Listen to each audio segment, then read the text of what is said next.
English ఒక పక్కన మనం నేర్చుకోవడం, ఎవరు చూసినా మీరు చూస్తే ఇప్పుడు కానిస్టేబుల్ అనే మాట ఇంగ్లీష్ పదం, దానికి తెలుగులో ఎవరైనా చెప్తారా అని అడుగుతున్నా. పోలీస్ అనే పదం ఇంగ్లీష్, దానికి తెలుగు ఎవరైనా మాట్లాడుతున్నారని అడుగుతున్నా. మనకు అలవాటైపోయింది. ఇంగ్లీష్ కూడా మన జీవితంలో ఒక భాగం అయిపోయి, మారుమూల గ్రామానికి పోతే బ్రిటన్ నుంచి వచ్చినా అమెరికా నుంచి వచ్చినా ఇంగ్లీష్ వాళ్ళు వస్తే వాళ్ళతో సునాయాసంగా మాట్లాడే తెలివితేటలు మన వాళ్ళకు వచ్చేసాయి. ఇప్పుడు ఇంకొక పక్కన మీరు ఒకసారి చూస్తే ఎంత విచిత్రం అంటే, ఈ రోజు ఒక 2-3 నెలలు మన వాళ్ళు పిల్లల దగ్గరికి పోతారు అమెరికాకి. బాగా చదువుకున్నారు, అమెరికాలో సెటిల్ అయ్యారు. ఇక్కడ బోరు కొట్టినప్పుడు కానీ ఎండలు ఎక్కువగా ఉంటే నేరుగా అమెరికాకి వెళ్తారు.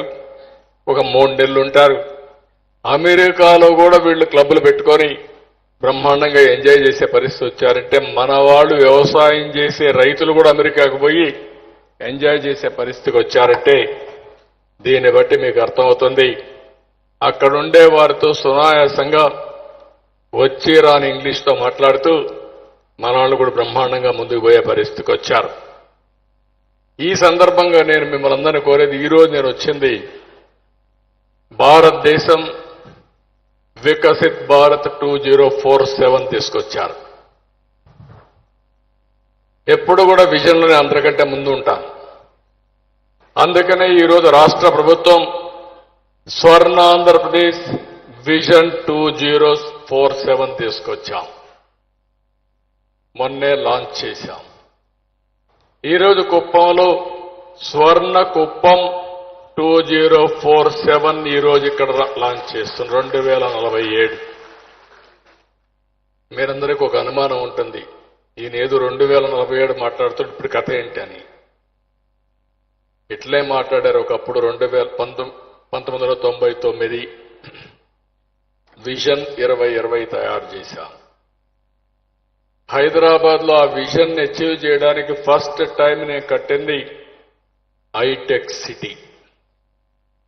అది కూడా గవర్నమెంట్ ల్యాండ్ ఇచ్చాం. ఎల్ఎన్టీ వచ్చి కట్టారు, వాళ్లే డబ్బులు పెట్టారు. తర్వాత ఇంజనీరింగ్ కాలేజీలు ఇచ్చాం. ఇంజనీరింగ్ కాలేజీలు ఇవ్వాలంటే మన దగ్గర డబ్బులు లేవు కాబట్టి చాలా మంది ముందుకు వస్తే అందరికి కాలేజీలు ఇచ్చాం.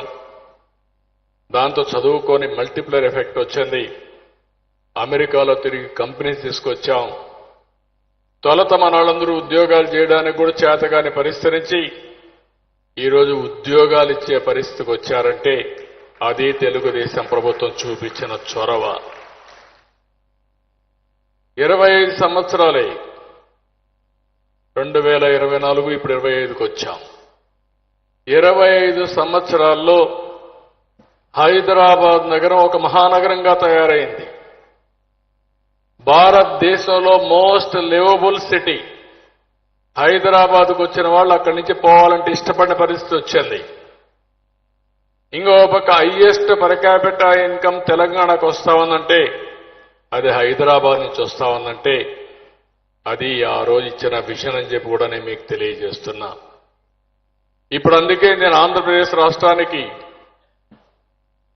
2014లో అధికారంగా వస్తానే చాలా స్పష్టంగా నిర్దిష్టమైన లక్ష్యాలతో ముందుకు పోయాం.